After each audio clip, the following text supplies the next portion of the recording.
Hello English learners, and today I bring you 5 useful expressions with words hand. The first phrase is give me a hand. To give me a hand means help me. For example, instead of saying can you help me with this project, you can say can you give me a hand with this project? The next phrase is hands down. The phrase hands down means without a doubt.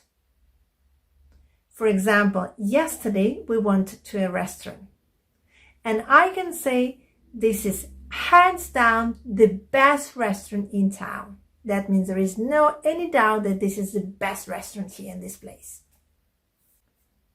The following phrase is to be in good hands. When you are in good hands, that means that you are well taken care of.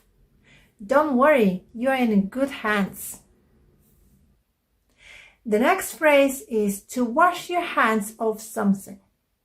To wash your hands of something means stop being involved in something.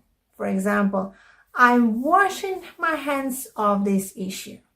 That means I don't want to be involved anymore.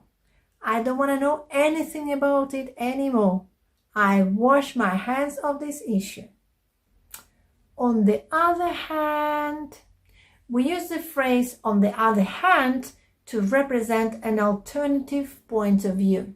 For example, this is a very good idea, but on the other hand, it's quite risky.